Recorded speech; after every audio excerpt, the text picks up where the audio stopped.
Bien, hermanos, estamos en el libro del profeta Miqueas. Hoy vamos a tener la oportunidad de seguir estudiando acerca de este profeta y la palabra que el Señor trajo por boca del profeta Miqueas. Gracias, mi hermana. Gracias, mi. Así que, antes de ir a los versículos que nos corresponden hoy, quería mencionarles rápidamente que Miqueas es conocido como un profeta preexílico. ¿Qué quiere decir eso? Que él profetizó antes del exilio del pueblo a Babilonia.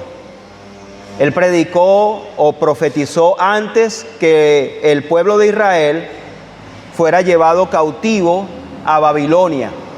Entonces, por esa razón, el profeta Miqueas es conocido como un profeta preexílico, es decir, él profetizó lo que iba a ocurrir con el pueblo del Señor. Hemos leído en el capítulo 1, versículo 1, que la palabra de Dios vino a Miqueas de Moreset. Miqueas, un profeta llamado de una aldea, es decir, una localidad lejana a Jerusalén. Y explicamos que Miqueas provenía de una zona agrícola, es decir, él habitó en una zona agrícola, en el campo, y fue llevado a la capital para profetizar.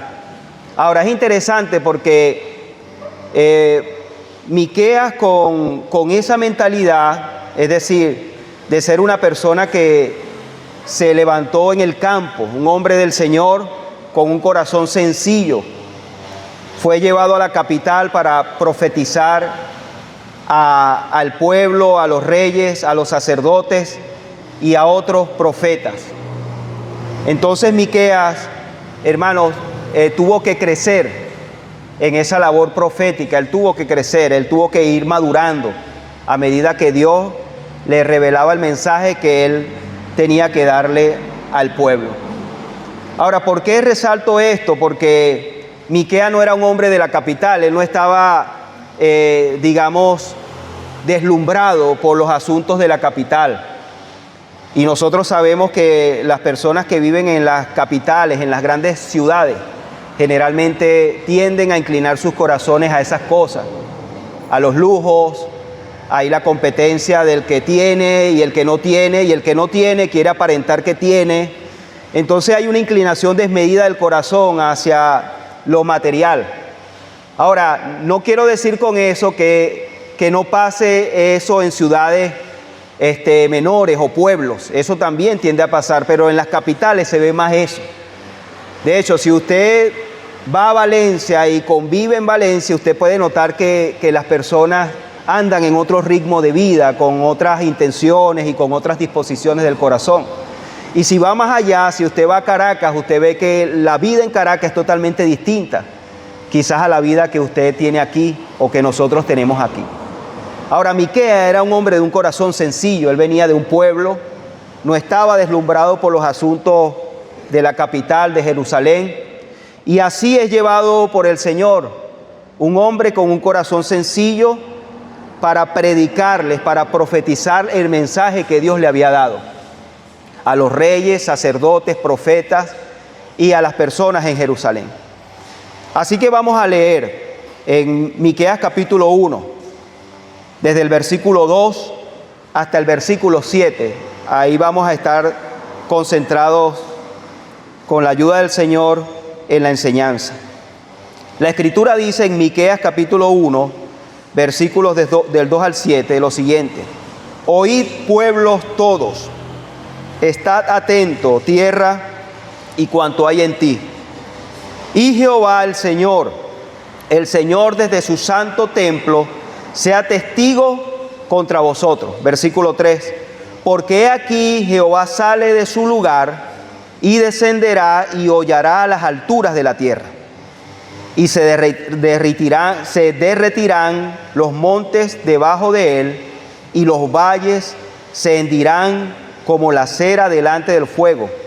como las aguas que corren por un precipicio. Versículo 5. Todo esto por la rebelión de Jacob y por los pecados de la casa de Israel. ¿Cuál es la rebelión de Jacob? ¿No es Samaria? ¿Y cuáles son los lugares altos de Judá? ¿No es Jerusalén? Haré pues de Samaria montones de ruinas y tierra para plantar viñas, y derramaré sus piedras por el valle y descubriré sus cimientos. Versículo 7. Y todas sus estatuas serán despedazadas, y todos sus dones serán quemados en fuego. Y asolaré todos sus ídolos, porque de dones de ramera los juntó, y a dones de ramera volverán. Lo que nosotros notamos aquí, hermanos, es la primera predicación o el primer mensaje que Miqueas le presenta al pueblo. De una manera amplia les presenta cuál es el pecado que Dios ha de juzgar. Los versículos presentan cuál es el pecado que Dios ha de juzgar. Y el profeta les habla claramente. Y si usted lo notó en la lectura, son palabras fuertes. Es una profecía fuerte. Las condiciones. ¿Cuáles eran las condiciones de Judá en ese momento? Bueno, un periodo de mucha prosperidad económica. Esas eran las condiciones de Judá, del pueblo de Judá en ese momento. Un periodo de mucha prosperidad económica acompañado de un declive espiritual, ignorancia y desobediencia a Dios. ¿Sí ve los dos contrastes? Mucha prosperidad económica, pero por otro lado y en el fondo un declive espiritual, desobediencia e ignorancia de la verdad. Eso era lo que estaba pasando. Y en ese momento, en esa circunstancia, el profeta les lleva el mensaje. Ahora es interesante porque los habitantes de Judá aparentaban a través de su prosperidad económica que ellos estaban bien con el Señor. Y esa es la gran confusión del falso mensaje del Evangelio que nosotros podemos ver hoy. Que la prosperidad económica de alguna manera deja ver que la persona está bien con el Señor. Y eso no es así en todos los casos. No es así en todos los casos. La situación de Judá y la situación de Israel no era esa. No era esa. En el fondo ellos habían caído en la ignorancia y en la desobediencia. Y es por eso que Dios, en el versículo número 2, les hace ese llamado.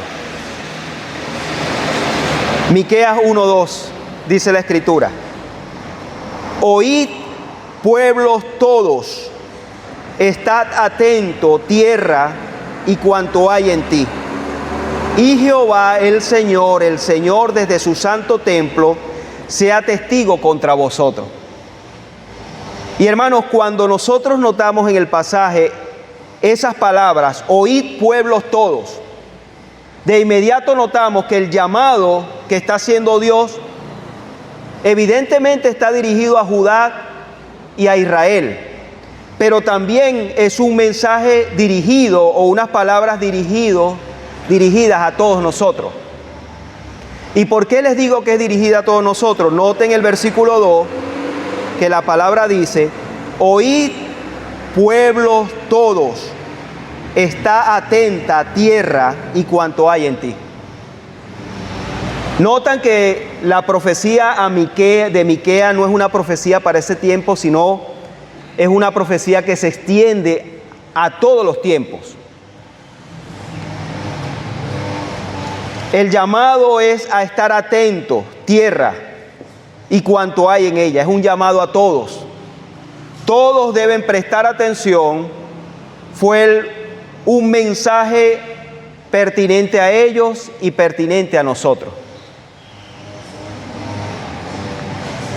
un llamado a todos, a Judá y a Israel en ese tiempo y a nosotros en este tiempo. Entendamos, hermanos, que Dios, el Rey soberano, juez de todas las cosas y sobre todas las cosas, ante Él todos nosotros tenemos que rendirnos. Entonces, cuando leemos en Miqueas eso, tenemos que prestar atención a esa palabra. Y Jehová el Señor desde su santo templo, dice el versículo 2, sea testigo contra vosotros, porque aquí Jehová sale de su lugar. Versículo 3, porque aquí Jehová sale de su lugar y descenderá y hollará las alturas de la tierra. Esto destaca la soberanía. Nada está fuera de su soberanía y nada puede huir ante su presencia. Ninguna persona puede ocultar nada y no podemos ocultarnos ante Él. Hoy tierra, oigan las palabras. De hecho, el libro de Miqueas está dividido en tres predicaciones, por así decirlo. Y las tres predicaciones, es decir, las tres partes del libro de Miqueas comienzan con la palabra oíd. Un llamado a que escuchemos. Todos atendamos a las palabras del Señor. Son palabras para nosotros.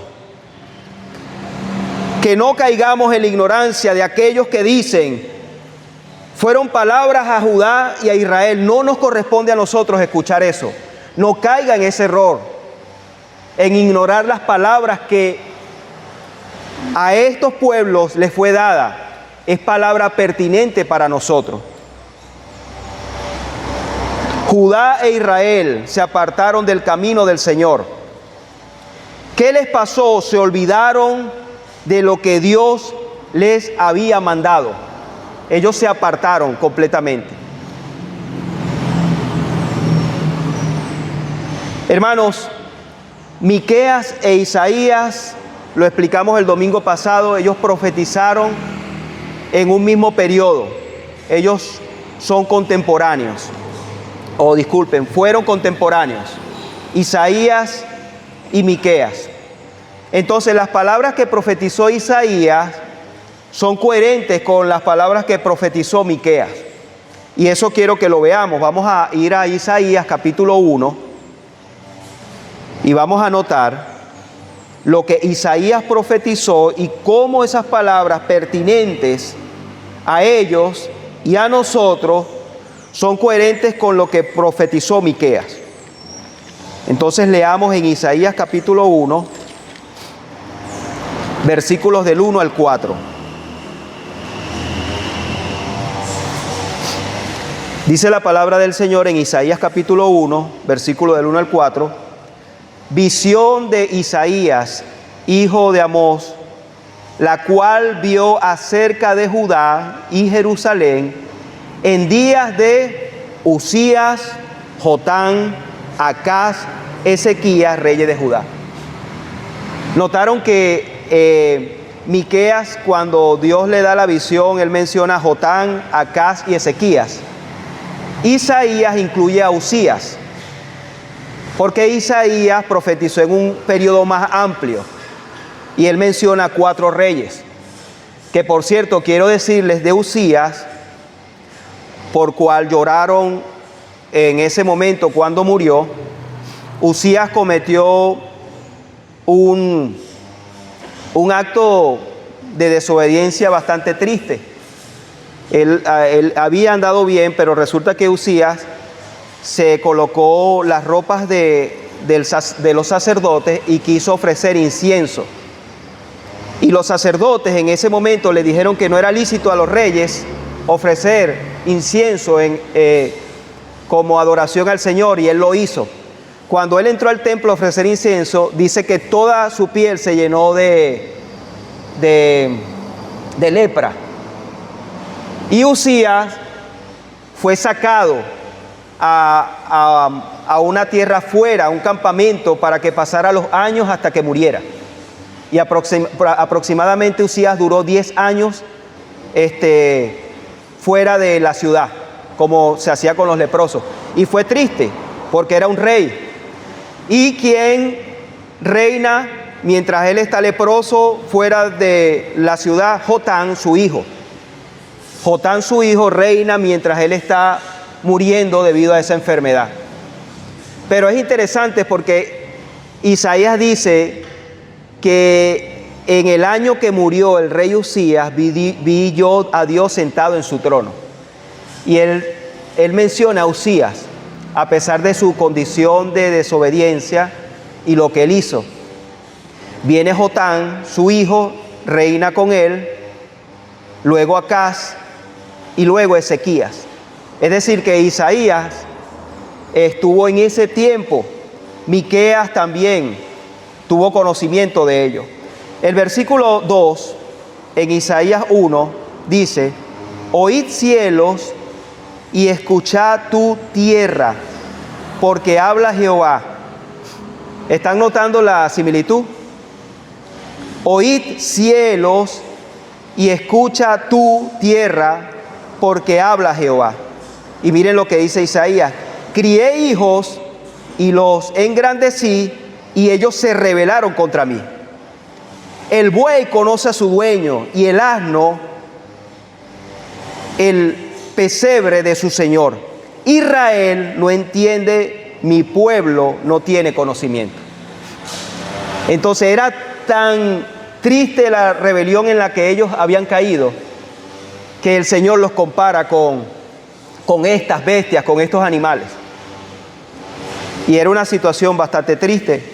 Versículo 4: oh gente pecadora, pueblo cargado de maldad, generación de malignos, hijos depravados, dejaron a Jehová, provocaron a ira al Santo de Israel, se volvieron atrás.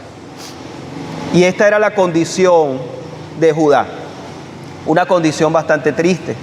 Versículo 15, ahí mismo del capítulo 1 de Isaías, 15 hasta el 17. Cuando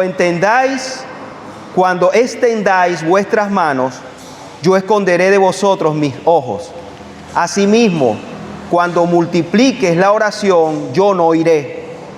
Llenas están de sangre vuestras manos. Lavaos y limpiaos, quitad la iniquidad de vuestras obras de delante de mis ojos, dejad de hacer lo malo. Versículo 17: aprended a hacer el bien, buscad la justicia, restituid al agraviado, haced justicia al huérfano, amparad a la viuda.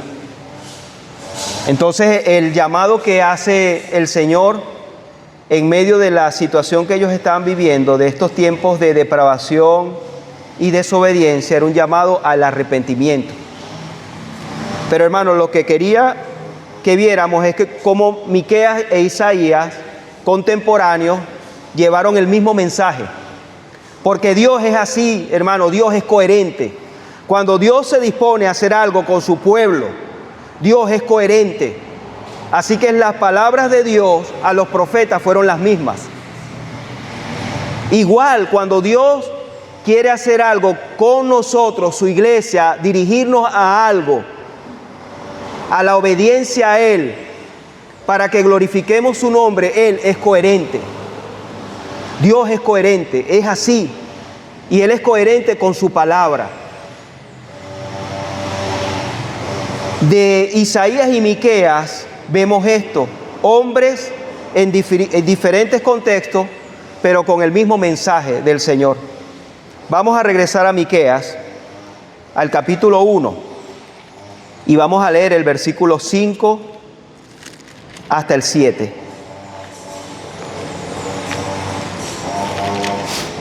Miqueas capítulo 1, versículo del 5 hasta el 7.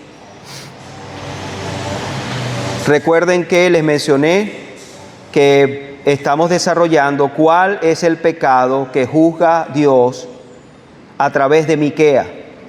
¿Cuál es el pecado que juzga Dios a través de Miqueas? En el capítulo 1 de Miqueas, versículo 5, dice: todo esto por la rebelión de Jacob y por los pecados de la casa de Israel. ¿Cuál es la rebelión de Jacob? ¿No es Samaria? ¿Y cuáles son los lugares altos de Judá? ¿No es Jerusalén? Y ahí en este versículo número 5, el Señor está dando detalles de cuál es la razón por la que Él trae juicio sobre Judá y Jerusalén. Se nombran las capitales. ¿Lo notaron? Las capitales que se mencionan allí. Judá, se menciona de Judá a Jerusalén. Jerusalén es la capital de Judá. Y se menciona de Israel a Samaria. Y Samaria es la capital de Israel. Eran dos reinos que se dividieron después de la muerte de Salomón. Dos reinos. Cada reino tenía su propia capital. Jerusalén y Samaria. Y las capitales son mencionadas, pero se mencionan en relación al pecado que estaban cometiendo. Y hermanos, es importante destacar que el pecado que Dios empieza a señalar en el libro de Miqueas es el pecado en los cultos y en la adoración al Señor. Ese es el primer pecado que empieza a señalar Dios en su palabra en Miqueas. El pecado en los cultos y en la adoración al Señor. Porque ellos habían corrompido el culto al Señor. Y hermano, es interesante porque cuando se corrompe el culto, se corrompe toda la vida. Cuando se corrompe el culto, se corrompe toda la vida. Es decir, una adoración a Dios corrompida va a traer una vida corrompida. Eso es una gran verdad. Cuando no hay temor a Dios, hermano, la vida anda sin temor y se conduce así diariamente. Por eso, un culto corrompido, una adoración al Señor corrompida, trae consigo la corrupción de todo su pueblo. Y si los líderes están corrompidos, los líderes civiles y los líderes religiosos también están corrompidos, entonces la corrupción es completa. Y ya vamos a explicar de cómo ellos corrompieron la adoración y el culto. El versículo 5, vamos a leerlo de nuevo. Todo esto por la rebelión de Jacob y por los pecados de la casa de Israel. ¿Cuál es la rebelión de Jacob? ¿No es Samaria? ¿Y cuáles son los lugares altos de Judá? ¿No es Jerusalén? Ellos estaban utilizando, hermanos, los lugares o el lugar, principalmente Jerusalén, donde se debía rendir culto al Señor. Esos lugares o ese lugar lo habían profanado. Lo habían profanado. Los reyes que mencionamos habían permitido la idolatría y habían permitido la prostitución en los lugares o en el lugar de adoración. Por otro lado, Israel decía que su lugar de adoración era Samaria, pero lo que tenían ahí era un lugar de culto a ídolos paganos. Lo que ellos decían que era el lugar de culto de ellos a Jehová era un lugar de culto al paganismo. Y están notando, ellos externamente reflejaban algo, pero en el fondo estaban totalmente corrompidos. En esencia, hermanos, porque Dios busca adoradores que le adoren en espíritu y en verdad. Dios no está interesado en la apariencia, porque todo puede verse muy bonito por fuera, pero la condición del corazón, ¿cómo está? ¿Cuál es la condición de nuestro corazón? Con esto no quiero decir que seamos descuidados con las cosas externas, no. Más bien lo que necesitamos ver, que el pecado que Dios estaba señalando era un asunto de fondo en ellos. un asunto de fondo. Y fíjense que el versículo 5 menciona: todo esto por la rebelión de Jacob y por los pecados de la casa de Israel. ¿Cuál es la rebelión de Jacob? ¿Qué dice el versículo? No es Samaria. La rebelión de Jacob no es Samaria, es decir, del reino del norte. Su rebelión no está en su propia capital, en el lugar donde ellos dicen que levantaron lugares de adoración. No es el pecado su propio lugar de adoración, su capital. Y entonces se va al reino del sur y dice: ¿y cuáles son los lugares altos de Judá? No es Jerusalén.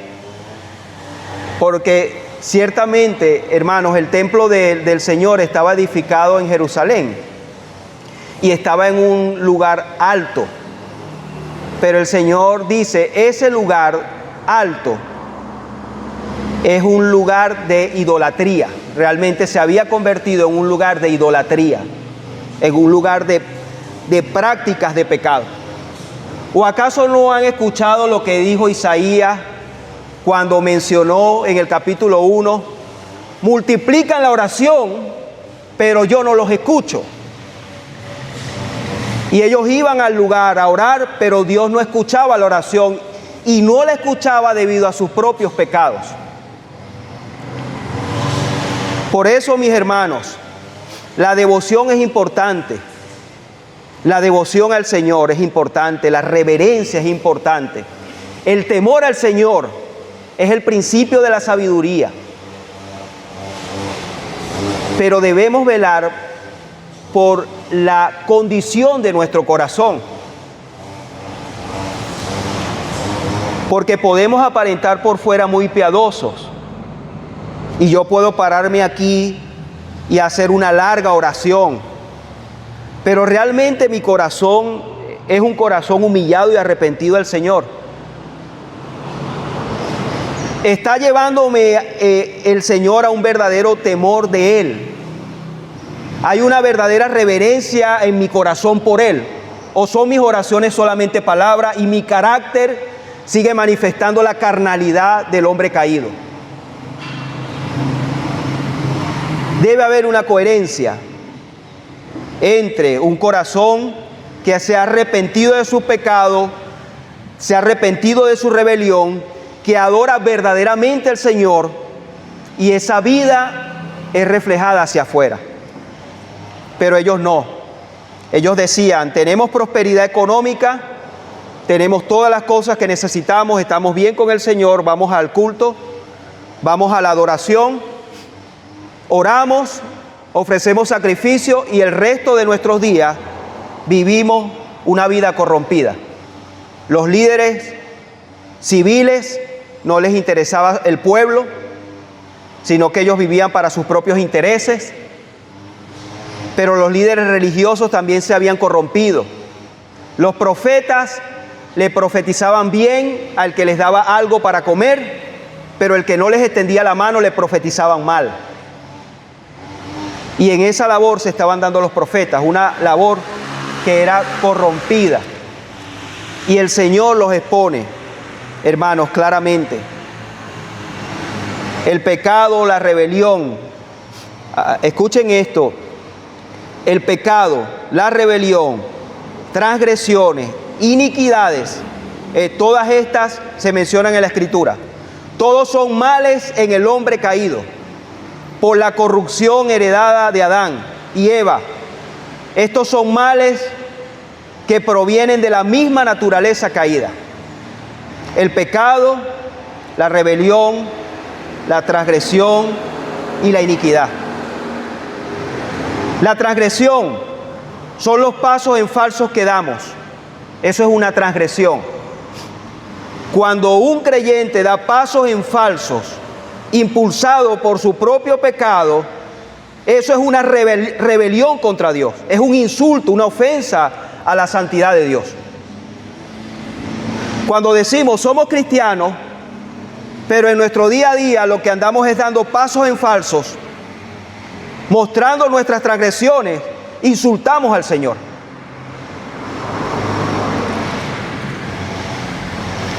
Y eso tiene que ver con el culto, porque una persona que no teme al Señor, puede que externamente le esté rindiendo culto al Señor, pero ¿cómo demuestra su adoración a Él en la vida? ¿Cómo se conduce? Si su manera de conducir es la manera de un hombre caído, entonces él se está engañando a sí mismo.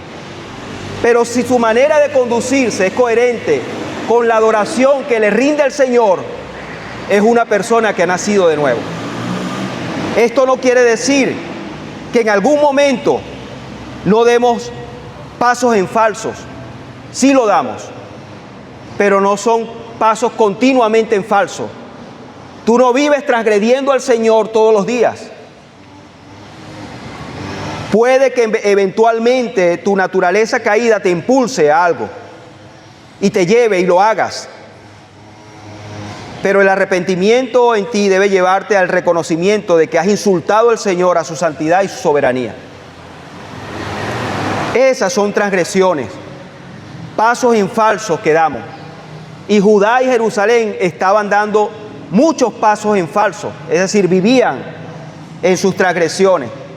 ¿Qué es la iniquidad? La iniquidad es desviarse del curso, moralmente deformados. La iniquidad es contraria a la equidad y a la justicia del Señor. Y también son insultos y ofensas a la santidad y a la soberanía. Lo repito, las transgresiones son pasos en falsos que damos, impulsados por nuestros pecados. La iniquidad es cuando nos desviamos del curso, cuando nos mostramos moralmente deformados.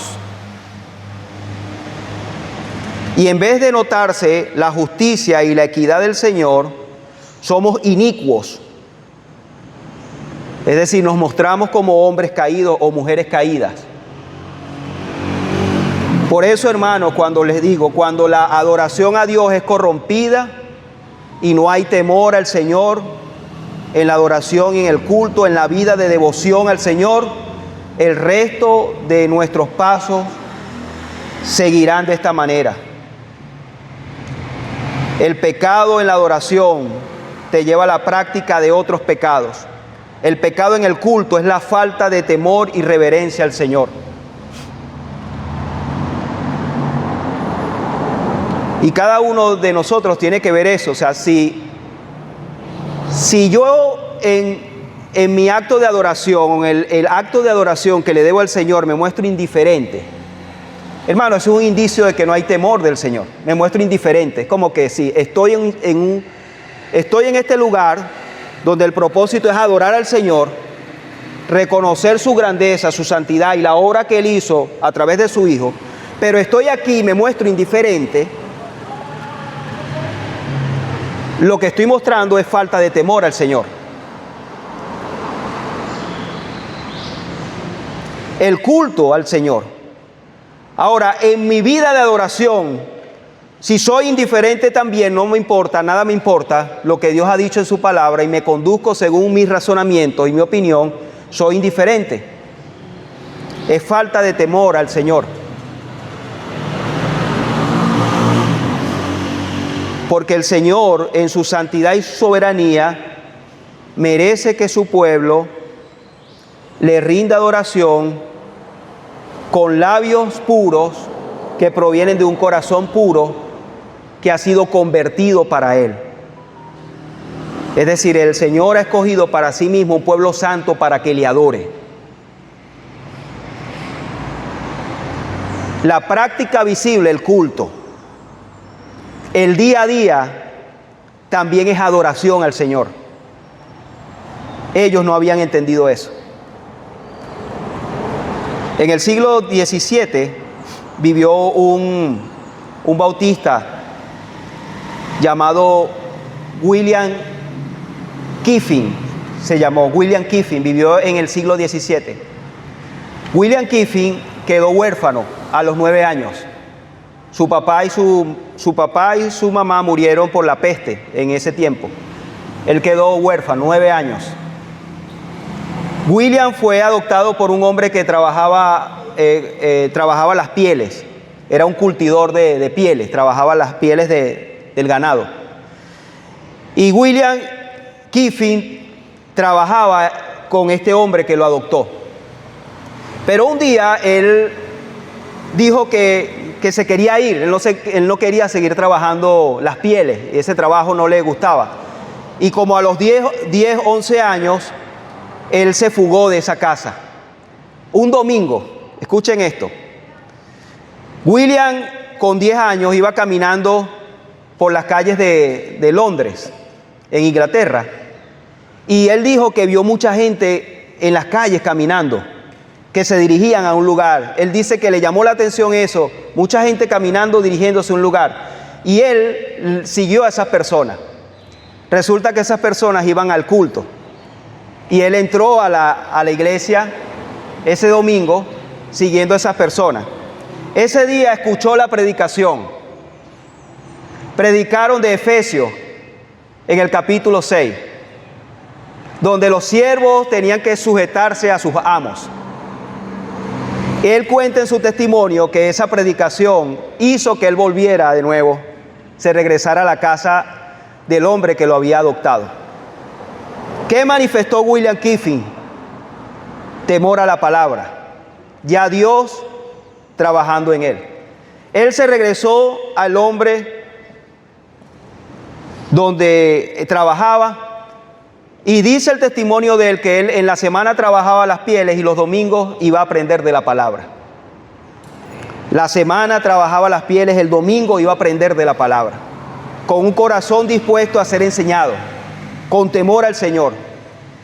Este hombre, William Kiffin, creció, fue un hombre millonario, fue un hombre con mucho dinero, pero fue un hombre que se preparó también para el ministerio.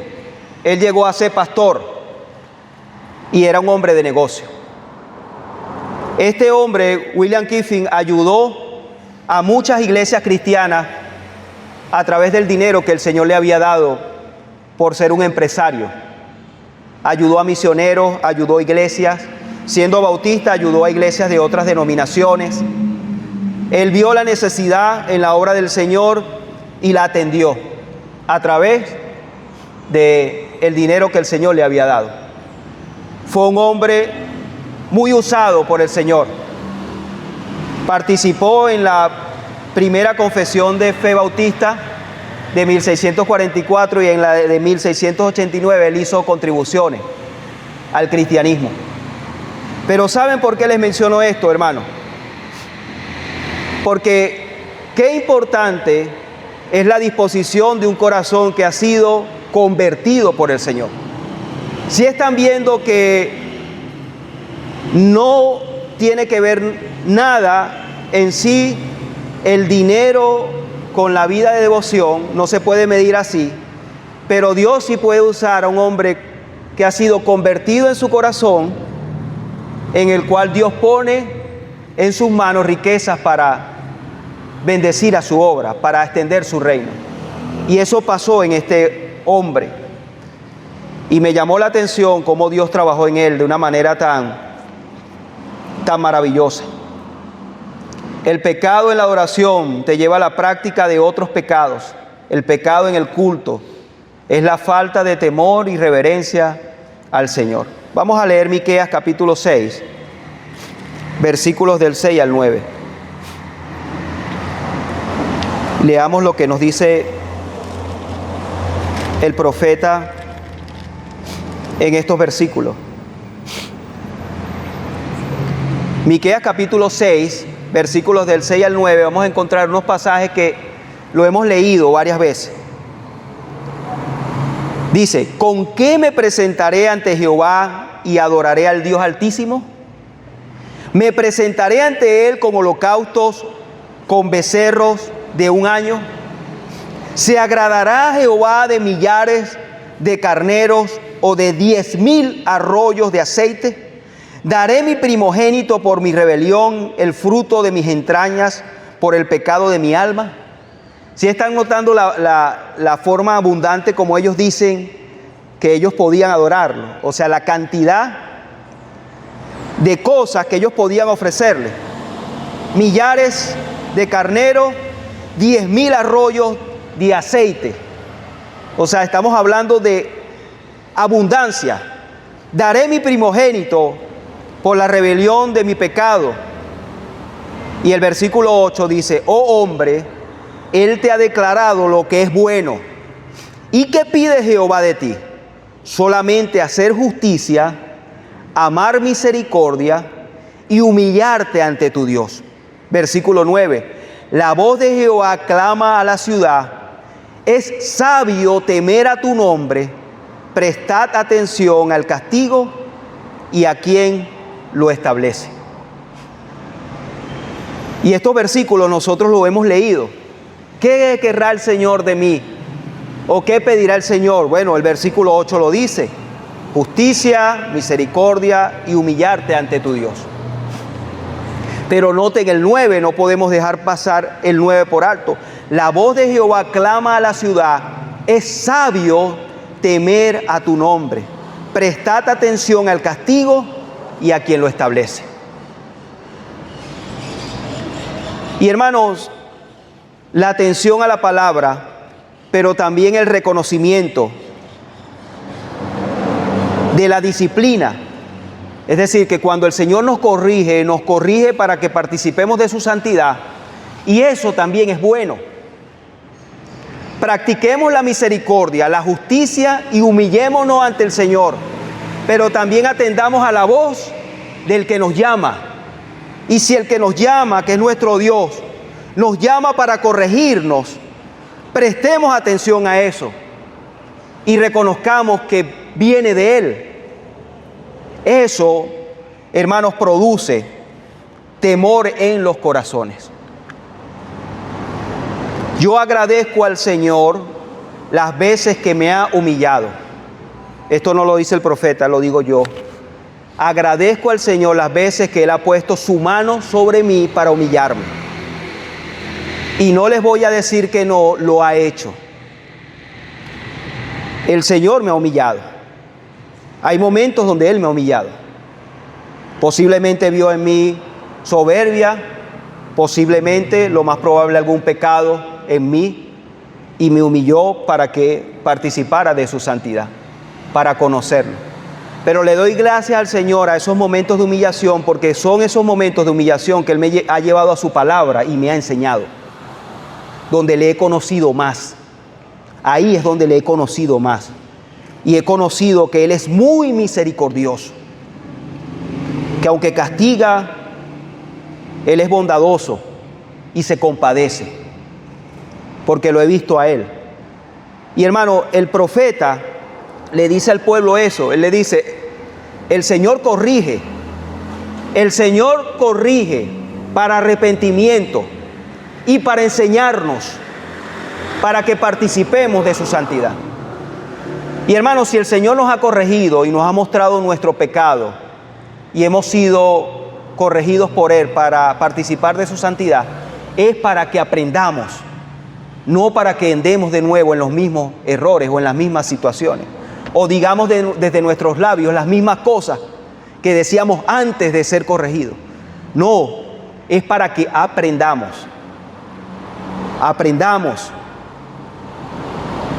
Como dice la gente, hermanos, el que no creció, el que no aprendió en los tiempos difíciles que nosotros hemos vivido, el que no vio de alguna manera un beneficio, una enseñanza en los tiempos difíciles que nosotros hemos vivido, y hablo como ciudadanos venezolanos, porteños, hemos pasado tiempos difíciles. Quien no aprendió es porque simplemente no quiso aprender. No quiso. Algo aprendimos. Ahora, cuando hablamos de la palabra del Señor, es más claro para nosotros la enseñanza.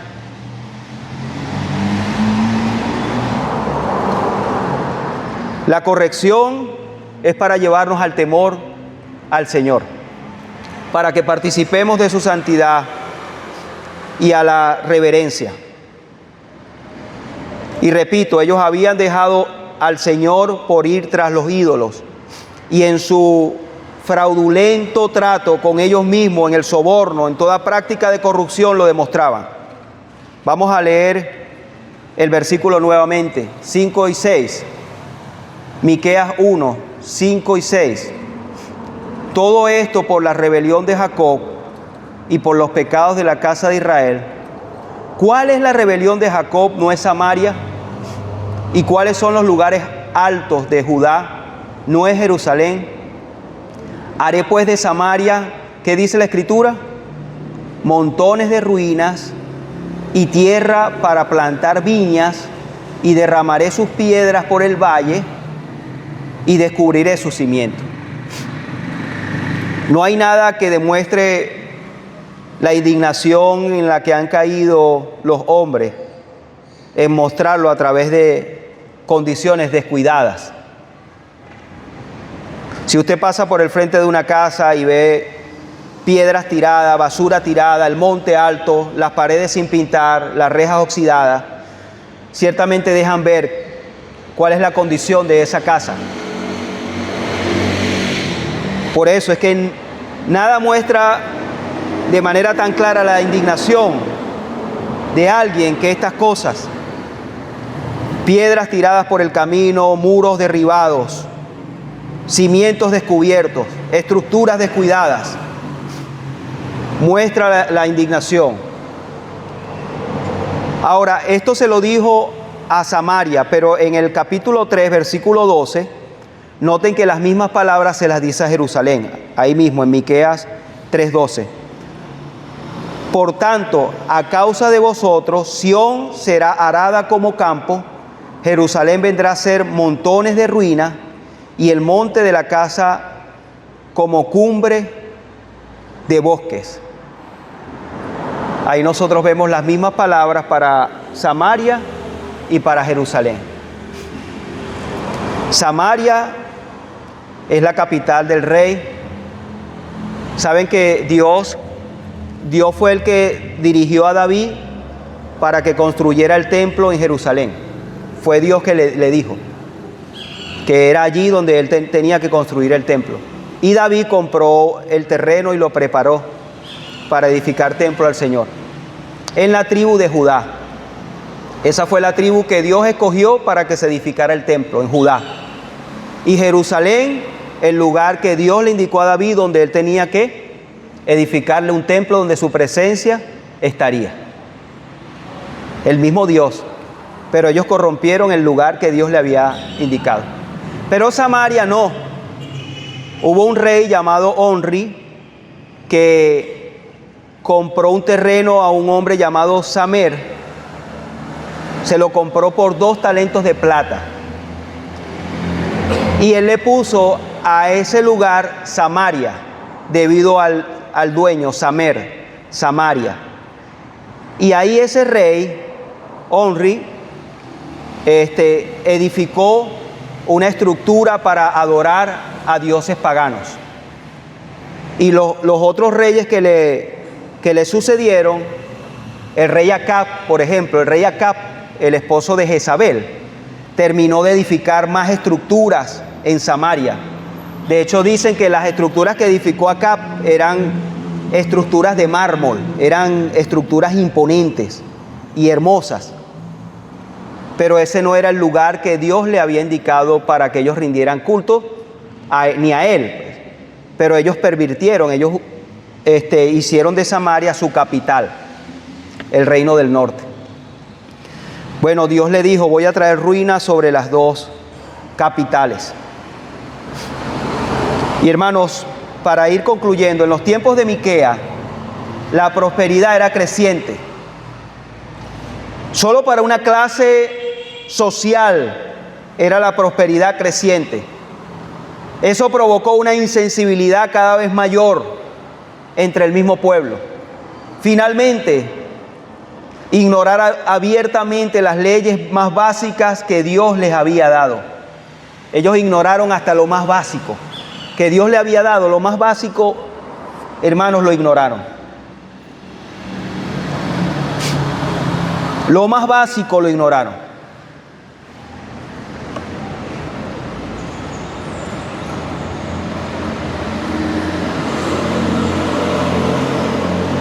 Esto que les voy a mencionar es un pensamiento mío. En ninguna manera quiero que alguien lo tome como para decir, como para tomarlo, para decir que es válido o no es válido. Es un pensamiento mío. Yo quiero compartírselo. Nosotros ciertamente hemos pasado tiempos muy difíciles.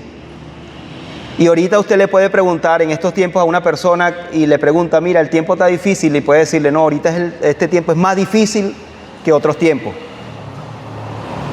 Y hemos pasado tiempos difíciles. Algunos, por la soberanía del Señor, han tenido lo suficiente para resolver sus asuntos, y otros muchos no. Y son tiempos difíciles. Y el que antes tenía prosperidad, ahorita no la tiene. Y con esto quiero decirle, hermano, que se han asomado vientos como de prosperidad. Se han asomado vientos como que las cosas van a mejorar. Qué bueno que las cosas van a mejorar. Y va a haber trabajo, va a haber... Hermanos, pero le digo la verdad, siento temor por eso. Dios permita que las cosas mejoren. Pero siento temor porque no sea que la prosperidad en algunos les lleve a descuidar hasta lo más básico. No sea que teniendo trabajo se descuiden de tener comunión con Dios. No sea que la empresa que usted tiene crezca y se descuide en su comunión con Dios. No sea que la prosperidad le abrume tanto y le lleve a descuidar su comunión o hasta lo más básico. Por eso les digo, en ese sentido, que el Señor nos ayude. Y si el Señor nos permite que las cosas mejoren para estar, digamos, mejor, en mejores condiciones, lo cual es bueno, lo cual sería bueno también, pero que nuestro corazón permanezca en el temor al Señor. Le digo por qué. Porque a estas alturas debimos haber aprendido. A estas alturas nosotros debimos haber aprendido. Algo, hermano, nos tuvo que haber enseñado el Señor en todos estos tiempos difíciles que hemos pasado. Que no es por la prosperidad que usted dice, estoy bien, y como estoy bien económicamente, estoy bien con el Señor. No es así. Sino que primero estás bien con el Señor en tu corazón, con un corazón temeroso a Él, y después esperas en la misericordia. Miqueas enfatizó la respuesta divina contra el pecado, en especial por la transgresión a su pacto. Miqueas mostró también que Dios en su fidelidad preserva para sí un remanente santo y justo. Dios preserva para sí siempre un remanente santo y justo. Preserva este remanente para mostrar que sus propósitos han de cumplirse en Cristo. Y vamos a leer Miqueas 2, 12 y 13, y después de esta lectura vamos a orar. Miqueas capítulo 2, versículos 12 y 13, porque Dios quiere llevarnos al arrepentimiento y al reconocimiento de Él, a una dependencia a su señorío. Que veamos su propósito en Cristo. Miqueas capítulo 2, versículos 12 y 13. Disculpen, sí, 12 y 13. De cierto te juré todo, oh Jacob. De cierto te juntaré todo, oh Jacob. Recogeré ciertamente el resto de Israel, es decir, un remanente. Los reuniré como ovejas de Bosra, como rebaño en medio de su aprisco. Harán estruendo por la multitud de hombres. Subirá el que abre caminos delante de ellos. Abrirán caminos y pasarán la puerta y saldrán por ella. Y su rey pasará delante de ellos, y la cabeza de ellos Jehová. Y a la cabeza de ellos Jehová. Ahora, estos versículos, hermanos, lo que nos dejan ver es que a pesar de que Dios los lleva a una condición triste, Él busca el arrepentimiento, el reconocimiento de Él, y Él les da una esperanza futura. Él los regresaría de nuevo a su pueblo para darle un reposo temporal, porque el verdadero reposo ellos lo alcanzarían así como nosotros en Cristo, en el cumplimiento de la promesa de nuestro Señor Jesucristo. Porque notaron en el versículo 13 que Él es el Rey que va delante de ellos y es la cabeza, es decir, Jehová. Ahí está hablando de nuestro Señor Jesucristo. Así que, mis queridos hermanos, pertinente para nosotros este mensaje, sí, para que reconozcamos que Dios, el soberano, es el que reina sobre todas las cosas. Y nosotros le debemos a Él temor, un verdadero temor y una verdadera adoración. Que la mostremos no solamente en los cultos, sino en el día a día, en la vida diaria. Vamos a orar para darle gracias a nuestro Señor por la lectura de su palabra.